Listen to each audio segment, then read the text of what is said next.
ușă și a stat deasupra ei, și înfățișarea lui era luminoasă ca fulgerul și îmbrăcămintea lui albă ca zăpada. De frica lui s-au cutremurat cei care păzeau și s-au făcut ca niște morți. Dar îngerul, vorbind femeilor, a zis: nu vă temeți voi, că știu că pe Iisus răstignit îl căutați. Nu este aici, căci s-a sculat, precum a spus mai înainte.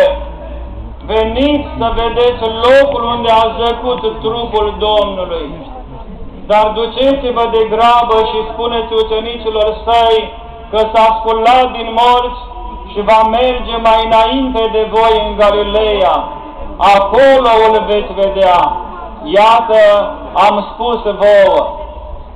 Iar ele au plecat în grabă de la mormânt și cu frică și cu bucurie mare au vestească pe ucenicii lui. Dar când mergeau ele să vestească pe ucenici, iată, Iisus însuși le-a întâmpinat și le-a zis: bucurați-vă! Iar ele, apropiindu-se, au cuprins picioarele lui și i s-au închinat. Atunci Iisus le-a zis: nu vă temeți, mergeți și spuneți fraților mei să meargă în Galileea și acolo mă vor vedea.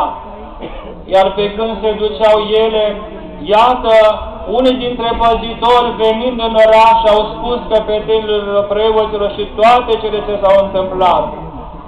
Atunci ei, adunându-se împreună cu bătrânii și ținând sfat, au dat bani mulți ostașilor și le-au spus să spuneți că ucenicii lui, venind noaptea, l-au furat pe când noi dormeau. Dar însă, dacă se va auzi aceasta la dregătorul Pilat, noi îl vom potoli și pe voi vă vom face fără de grijă. Iar ei, luând banii, au făcut așa cum i-au învățat. Și s-a răspândit vorba aceasta între iudei până în ziua de astăzi.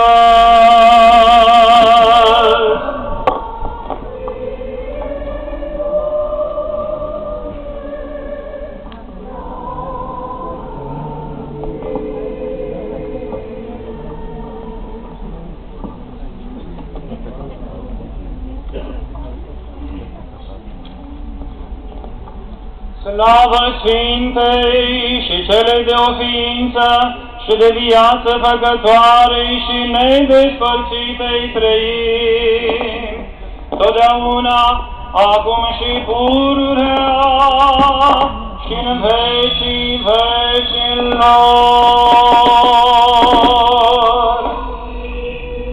Hristos a înviat din morți, cu moartea prin moarte călcând, și celor din mormânt viață dăruit.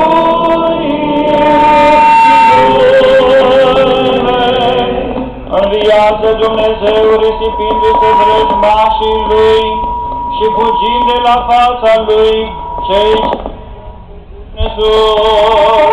Hristos a înviat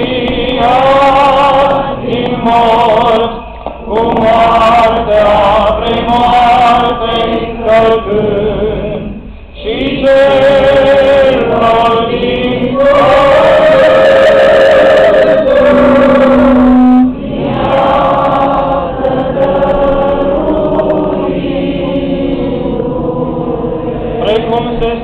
fumul să se stingă, precum se topește ceara de la fața focului. Hristos a înviat